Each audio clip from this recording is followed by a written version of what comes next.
اور وہ ہے یہ وہ کرٹیکل آیت جس کی وجہ سے بڑی خطرناک حد تک مسکنسیپشن بعض لوگوں میں پھیل گئی کہ نبی جو وہی امت تک پہنچاتا ہے اس میں بھی بعض اوقات شیطان کوئی چیز ملا دیتا ہے. اس کے لیے انہوں نے من گھڑت روایتوں کا بھی سہارا لیا. اور قرآن پاک کی یہ آیت قرآن پاک کی مشکل ترین آیت ہے تشریح کے اعتبار سے. سورۃ الحج کی 52 نمبر آیت. اس کو انہوں نے تختہ مشق بنایا یہ اپنا عقیدہ پروپیگیٹ کرنے کے لیے. لیکن یہ آیت کا کانٹیکسٹ اور اس کی تفسیر سورۃ الفرقان کی آیت نمبر 31 سے لے کر 33 تک معاملے کو بالکل کھول دے گی. اس پہ مجھے بڑی محنت کرنی پڑی کہ مجھے قرآن پاک سے کوئی کراس ریفرنس ملے. تو الحمدللہ بڑی محنت کے بعد یہ مجھے کراس ریفرنس سورۃ الفرقان کی 3 آیات مل گئیں 31, 32 اور 33. بہرحال یہ آیت سورۃ الحج کی آیت نمبر 52 آپ کے ریفرنس پہ ریفرنس نمبر 6. بسم اللہ الرحمن الرحیم. وما ارسلنا من قبلک من رسول ولا نبی. اور اے محبوب صلی اللہ علیہ وسلم کبھی ایسا نہیں ہوا کہ آپ سے پہلے جتنے بھی ہم نے نبی اور رسول بھیجے ہیں ان کے ساتھ یہ پرٹیکولر معاملہ ہوا. اللہ یہ ہوا اذا تمنا القى الشیطان فی امنیتہ کہ جب کبھی نبی نے کوئی تمنا کی تو شیطان نے بھی اس میں اپنا حصہ ڈال دیا. ایسا ہو ہی نہیں سکتا کہ کوئی نبی اور رسول اس معاملے میں محفوظ رہا ہو.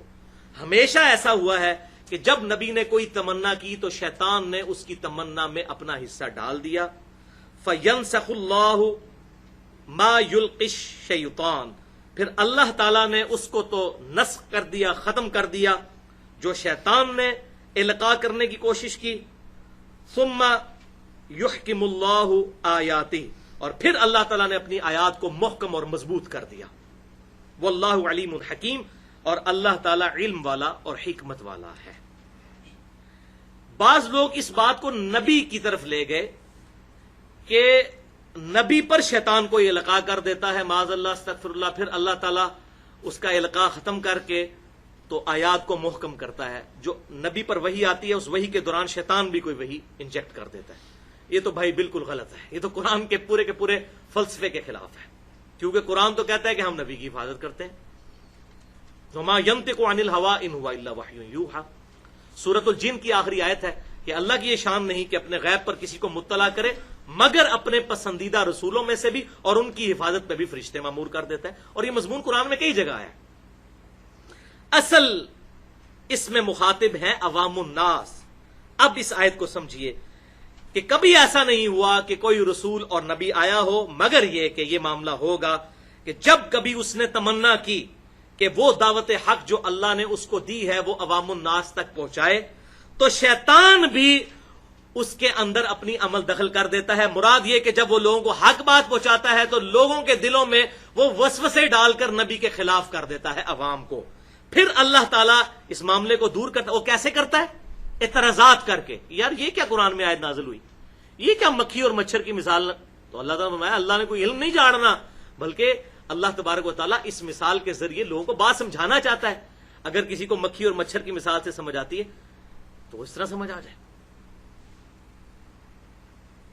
تو اللہ تعالیٰ پھر اپنی آیات کو محکم کرتا ہے اور پھر اللہ تبارک و تعالیٰ ان آیات کو محکم کیسے کرتا ہے اور آیات نازل فرما کے ان اعتراضات کا جواب دے کے.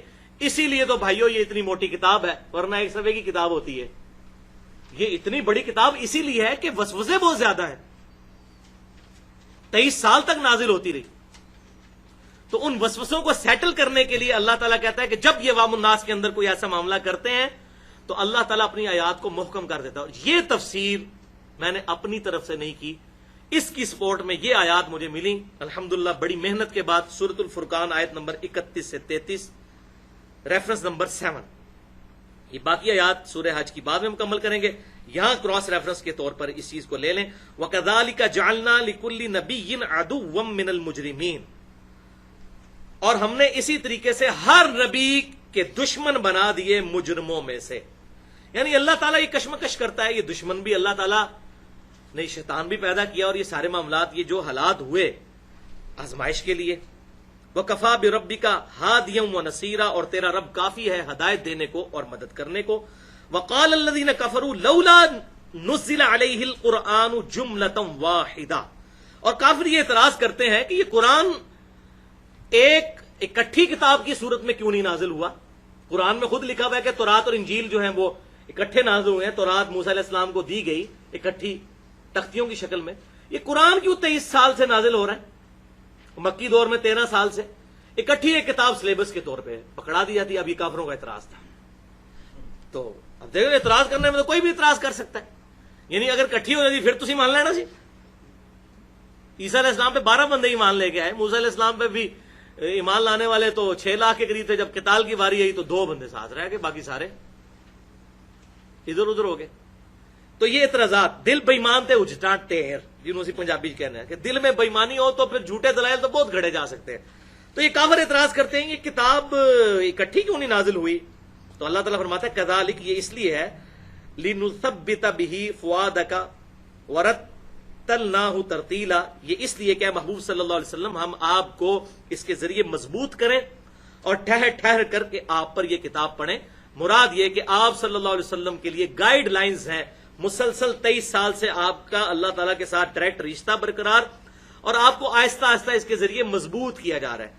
پہلے گائیڈ لائنز آتی ہیں، اس پر عمل کرتے ہیں، نئی آزمائشیں آتی ہیں، پھر اللہ کی طرف سے گائیڈ لائنز آہستہ آہستہ ایوالو ہوتے ہوئے صحابہ اکرام کی ایک جانثار جماعت آپ کے پاس تیار ہو گئی ہے، اس لیے کہ آپ کے دل کو مضبوط کرتے ہیں ہم اس کے ذریعے، جو کہ اللہ تبارک تعالیٰ نے سورہ حشر میں بھی فرمایا کہ اگر یہ کتاب نازل ہوتی پہاڑوں پر تو ریزہ ریزہ ہو جاتے پہاڑ۔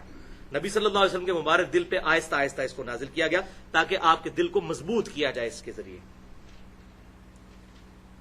وَلَا يَأْتُونَكَ بِمَثَلٍ إِلَّا جِئْنَاكَ بِالْحَقِّ وَأَحْسَنَ تَفْسِيرًا، اور اے محبوب صلی اللہ علیہ وسلم تم دیکھو کوئی ایسا اعتراض نہیں یہ لے کر آئیں اور ہم اس کا کوئی نہ کوئی معقول جواب آپ کو تعلیم فرما دیتے ہیں۔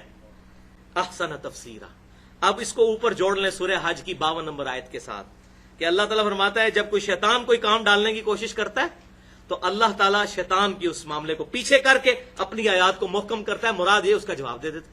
اسی طریقے سے سورۃ الانبیاء میں آیا کہ یہ کافر جن کو پوج رہے ہیں، جن پتھروں کو، اللہ تعالیٰ ان پتھروں کو بھی دوزخ میں ڈال دے گا، ان بتوں کو بھی دوزخ میں پھینکے گا۔ تو کافروں نے مذاق اڑانا شروع کر دیا، اچھا اس کا مطلب ہے جتنے جھوٹے معبود بنائے گئے ہیں وہ دوزخ میں جائیں گے، تو عیسیٰ علیہ السلام کو بھی پھر دوزخ میں ڈالا جائے گا، کیونکہ عیسیٰ علیہ السلام کو بھی تو پوچھتے تھے عیسائی۔ اب پتا تو کافروں کو بھی تھا کہ عیسیٰ علیہ السلام نے اپنی عبادت تو خود نہیں کروائی، وہ تو الحمدللہ امام الموحدین تھے، یہ تو لوگوں نے ان کے لیے ڈیوینٹی کلیم کی۔ پھر اللہ تعالیٰ نے اس کا جواب بھی دیا سورہ زخرف کے اندر کہ محبوب صلی اللہ علیہ وسلم یہ جو عیسیٰ کی مثال انہوں نے آپ سے بیان کی، آپ ٹینشن نہ لیں، یہ حجت بازی کرنے کے لیے کی، حالانکہ ان کو بھی پتا ہے کہ ہمارے خاص بندے تھے اور وہ قیامت کی خبر ہے، یعنی نزول عیسیٰ جو ہے یہ قیامت کی خبر ہے۔ اسی پہ میں نے مسئلہ نمبر 12 حیات مسیح اور نزول مسیح علیہ السلام، اس میں اس آیت کو بھی ثبوت کے طور پر پیش کیا ہے۔ تو ہر چیز کا اللہ تعالیٰ معقول جواب الحمدللہ تعلیم فرما دیتا ہے۔ اب اس کی حکمت کیا ہے کہ ایسا کیوں ہوتا ہے کہ نبی دعوت دے رہا ہے، شیطان اپنا کام ڈال رہا ہے، پھر اللہ تعالیٰ آیت نازل کر رہا ہے؟ یہ اس کا ثبوت تو سورہ حج کی 52 نمبر آیت کی اگلی آیات پڑھ لیجئے، 2 آیات 53 اور 54۔ یہ کس لیے ہے؟ لِيَجْعَلَ مَا يُلْقِ الشَّيْطَانُ فِتْنَةً لِلَّذِينَ فِي قُلُوبِهِم مَرَضٌ، یہ اس لیے ہے تاکہ ہم شیطان کی ان باتوں کو آزمائش کا ذریعہ بنا دیں ان لوگوں کے لیے جن کے دل کے اندر مرض ہو چکا ہے، جنہوں نے بات نہیں ماننی، والقاسیہ، اور ان کے دل سخت ہو چکے ہیں، قاسیۃ القلوبہم، ان کے دل سخت ہو چکے ہیں، یہ ان کے لیے آزمائش بن گئی ہے۔ اب اس بات کو اس سے بھی جوڑ لیجئے، جو یہ اکثر لوگ معاذ اللہ قرآن کی توہین کرتے ہیں، کہتے ہیں جی قرآن میں آیا یضل بہ کثیرا ویہدی بہ کثیرا، اللہ تعالیٰ اس کتاب کے ذریعے لوگوں کو گمراہ کرتا ہے اور ہدایت دیتا ہے۔ استغفر اللہ، یہ کانٹیکسٹ ہی نہیں ہے اس کا۔ یہ سورۃ البقرہ کی آیات پیچھے سے شروع ہوتی ہیں کہ کافر اعتراض کرتے ہیں کہ مکھی اور مچھر کی مثال قرآن میں کیوں آئی؟ تو اللہ تعالیٰ فرماتا ہے کہ ہمارا مقصد تو علم جھاڑنا نہیں بلکہ بات سمجھانا ہے۔ پھر اللہ تعالیٰ نے یہ الزامی جواب کے طور پر کہا تاکہ اللہ تعالیٰ اس کے ذریعے تمہیں گمراہ کرے۔ کیوں گمراہ کرے؟ کہ تم اس مثال کو ماننے کے لیے تیار ہی نہیں ہو رہے، اور ہدایت دے ان کو جو قرآن کو مان لیں۔ لہٰذا جو قرآن پڑھ کے قرآن کے اوپر عمل کر رہے ہیں نا، وہ ہے ہدایت والے، اور جو کہہ رہے قرآن ڈائریکٹ نہ پڑھو گمراہ ہو جاؤ گے، بیسیکلی وہ ہے یضل بہ کثیرا۔ اور کہتے ہیں جی قرآن پڑھ کے لوگ گمراہ ہو جاتے ہیں، قرآن میں کہیں نہیں لکھا ہوا قرآن پڑھ کے لوگ، یہ تو قرآن کا مقدمہ ہی ختم ہو جائے گا یہ قرآن تو ہے ہدل للناس سورۃ البقرہ میں، وبینات من الہدی والفرقان، ہدایت کی روشن دلائل اور حق اور باطل میں تمیز کرنے والی کتاب۔ اگر ہم یہ کافروں کے یہ کتاب پڑھ کے آپ گمراہ بھی ہو سکتے ہیں اور صحیح بھی ہو، کہیں گے جی اپنے کول رکھو کتاب۔ استغفر اللہ، آؤٹ آف کنٹیکسٹ کوٹ کیا ہے اللہ تعالیٰ نے، ٹانٹ کیا کہ کافروں جب اس کتاب کی تم واضح باتوں کو نہیں مانتے تو تمہاری گمراہی میں اضافہ ہوتا ہے۔ ہم یہ اس لیے نازل کرتے ہیں کہ ایمان والوں کو اس سے اور ہدایت ملے اور تم لوگ اس کا انکار کر کے خود گمراہ ہو، انکار کر کے نہ کہ مان کے۔ اور یہاں پر بھی اللہ تعالیٰ فرما رہا ہے یہ ہم اس لیے کرتے ہیں تاکہ شیطان فتنہ کھڑے کر دے ان لوگوں کے لیے جن کے دلوں میں مرض ہے اور جن کے دل سخت ہو چکے ہیں۔ وَإِنَّ الظَّالِمِينَ لَفِي شِقَاقٍ بَعِيدٍ، اور یہ جو ظالم ہیں یہ تو دشمنی میں بہت آگے جا چکے ہیں، حق بات نظر بھی آ رہی ہے نا پھر بھی نہیں ماننے۔ اور یہ ہمیشہ سے ہیومن انسٹنکٹ ہے، آج تک ہے۔ اب کسی بھی سنی سے پوچھ لیں کہ جی اہل سنت کی سب سے معتبر کتاب کون سی ہے حدیث کی، کہے گا جی بخاری اور مسلم۔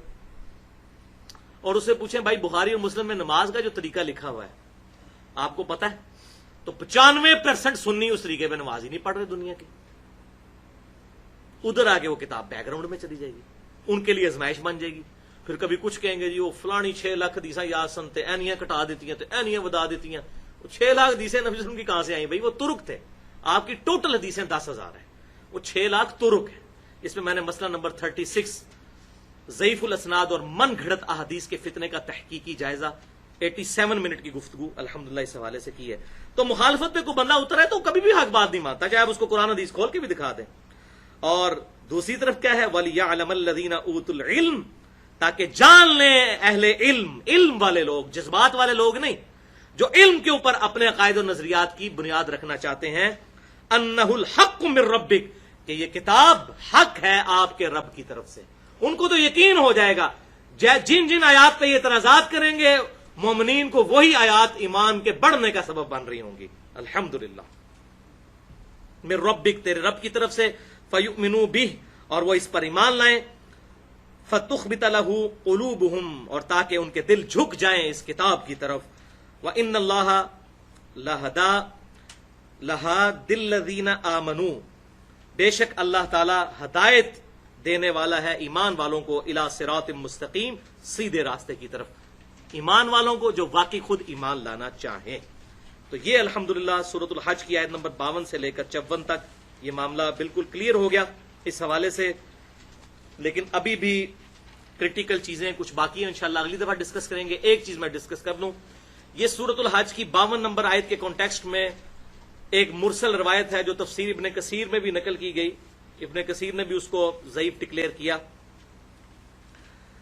کہ نبی صلی اللہ علیہ وسلم قرآن پاک کی آیات تلاوت کر رہے تھے سورۃ النجم کی، تو اسی دوران اسی وزن کے اوپر آپ صلی اللہ علیہ وسلم کی مبارک زبان سے کچھ اور الفاظ نکل گئے ان کی کافروں کی دیویوں کے بارے میں، تلک الغرانق العلا، کہ یہ دیویاں بڑی اونچے مرتبے کی ہیں، لات اور عزا۔ یہ روایت وہ پیش کرتے ہیں کہ اس کے بعد پھر کافر بھی جو ہے وہ سجدے میں گر پڑے، تو نبی صلی اللہ علیہ وسلم نے تو قرآن کی آیات پڑھی تھیں، ساتھ شیطان نے آپ کی مبارک زبان سے یہ الفاظ معاذ اللہ استغفر اللہ نکلوا دیے۔